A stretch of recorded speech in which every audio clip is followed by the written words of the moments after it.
Hello guys, magandang araw sa inyo. So nandito naman tayo sa The Courtyards Vermosa dito sa Dasmariñas, Cavite. So for this video naman po, isa namang updated bike check episode. So ito yung bagong rigid MTB ni Idol Paulo Padilla.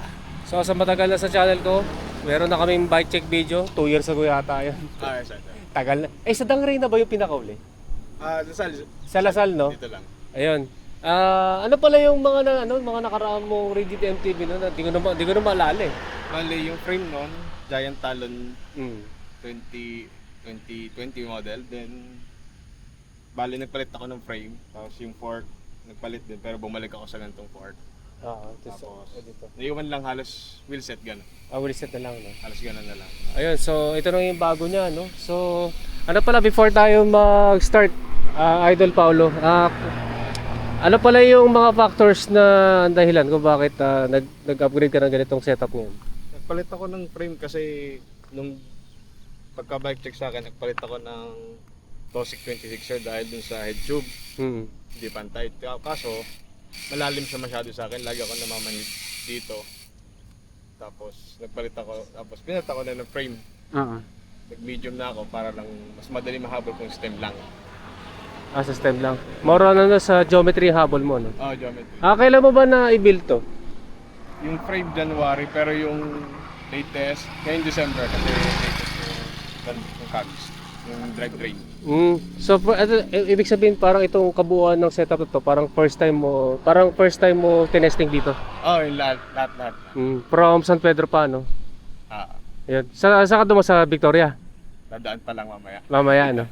Ayun, kanina sa Alaba ka dumaan, no? Oo. Ano naman yung mga planadong ride mo na plano mo na gamit itong bago mong rigid MTB kung sakasakali? Kung kaya ng schedule, kahit Tagaytay lang. Ayun. Tagaytay lang. Yan, no? So ito nga yung general background sa kanyang bagong rigid MTB. So mag-start muna tayo sa kanyang XC Hardtail mountain bike frame. Ito yung latest model ng Mountain Peak Everest Pro. Yan, 2024 model na XC Hardtail mountain bike frame, aluminum 6061. 29er, no? Yes. Yan, 29er, then size medium or size 16. Yan, tapered yung head tube, full internal cable routing. Pang BSA threaded na bottom bracket shell, pang 31.6mm diameter na seat post. Through axle yung drop out. Then ang disc brake caliper mount naman yan ay post mount. Yan, so next naman, yan, ito yung kanyang rigid fork. Dating Tosic, no? Yes. So ito naman, ito ba yung latest model naman ng Mountain Peak RGF 629? Parang sa nakuha ko dati. Ito kasi no? Internal na pala to. Internal cable routing na pala itong Mountain Peak RGF na to, no? 29er na non-suspension corrected. Then taper din to, 'di ba? Saan pala? Straight. Yan, straight steerer tube. Kasi naka quick release itong drop out nito eh. Yun na pala tanda ko na straight or non-taper dito. So naglagay siya ng adapter para maging compatible dito sa kanyang tapered head tube ng Mountain Peak Everest Pro 2024.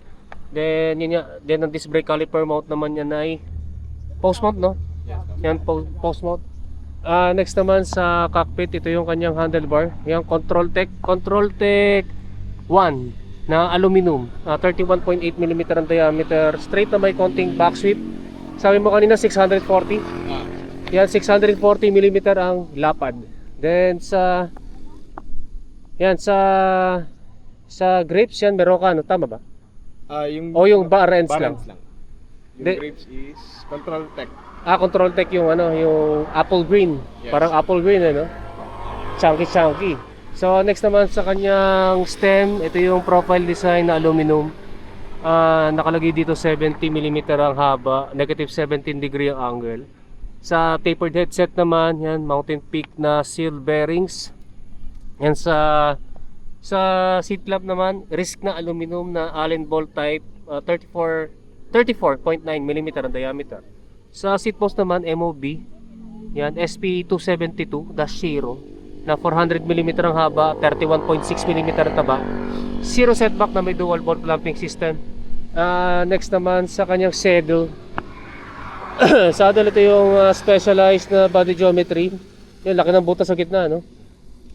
Medyo malambot kasi manipis lang yung foam, pero nagpi-flex naman ng konti. Tapos steel railings.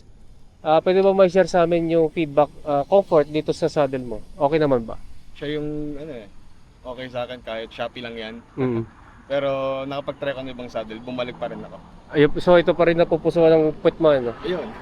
ito yung saddle niya, no? So proceed naman tayo sa drivetrain. Pambansang drivetrain ulit ito. Naka 1x, no? So wala kayong makikita na front shifter, front derailleur at saka extra chain rings.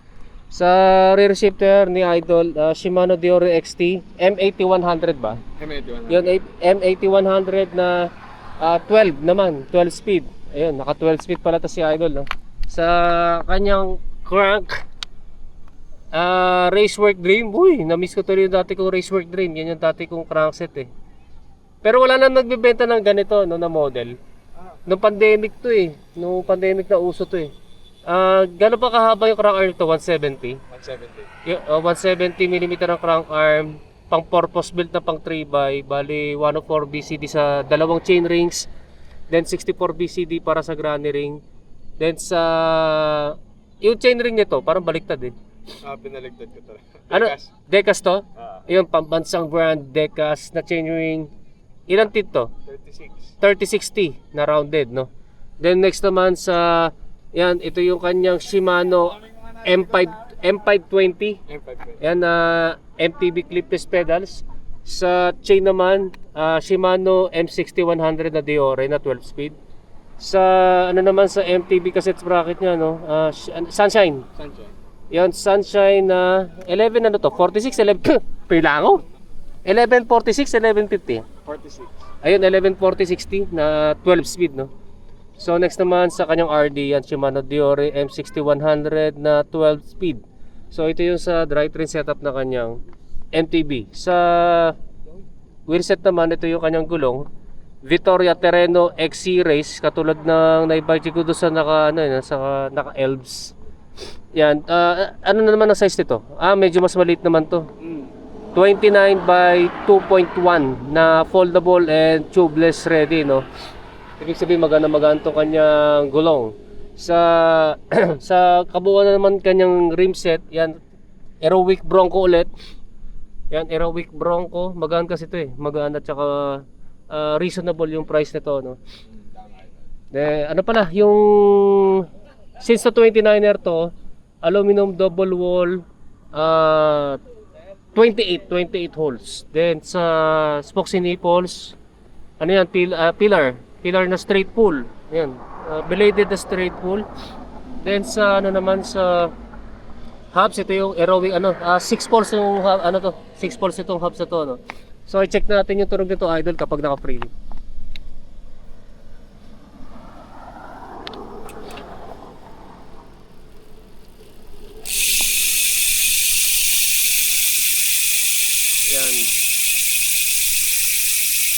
Yan guys, yan yung tunog ng Aerowick Bronco MTB hubs kapag naka-freewheel. Okay na, no? Then last na lang sa kanyang brake set. Yan. Pambansang brake set, pero ito aluminum version ng levers. Yan Shimano MT201 na hydraulic brakes and dual piston. Then last na lang sa kanyang rotors. Shimano to, pero hindi ko matiyak kung RT56 o RT66. Ari ko. RT56? Yan, Shimano RT56 daw ito na parang 180, no? Parehas na 180. Yan, 180mm both front and rear. Parehas na fixed type and bolt type disc brake rotors. So, Idol Paulo, yan. Muna ako. Ngayon, magkano na ngayon ang total cost ito? Siguro nasa less than 45 siya. Ayan, less than 45,000. Then ang timbang nito, mga 11.73 kg. Tinimbang ko to kanina to. So magana rin to, no? Para dito sa setup ng kanyang Mountain Peak Everest Pro 2024. Ayan, so ito yung rigid MTB na ni Idol Paulo Padilla. Yan, then that's it for this video. So kung meron kayong tanong regarding dito sa kanyang pogi-pogi rigid MTB, comment na lang ninyo sa comment section down below. So Idol, shoutout ka na. Shoutout sa misis ko, good morning, I love you. Shoutout na rin sa tindahan, White Covers, Parts Apparel, like nyo ako. Sa Alabang lang yan. Ayun, so thank you, Idol, habang habang hinihintay ako, nakita ko siya eh. At pwede pala dito sa courtyard kapag umaga kasi pag medyo late na, dati no late na, sinita kami. Yan, so maraming salamat sa inyo panonood. And don't forget to subscribe sa aking YouTube channel, pakikilig na lang yung bell notification button para matotally totally notify kayo. Kaya guys, maraming salamat sa inyo and rise po sa inyo.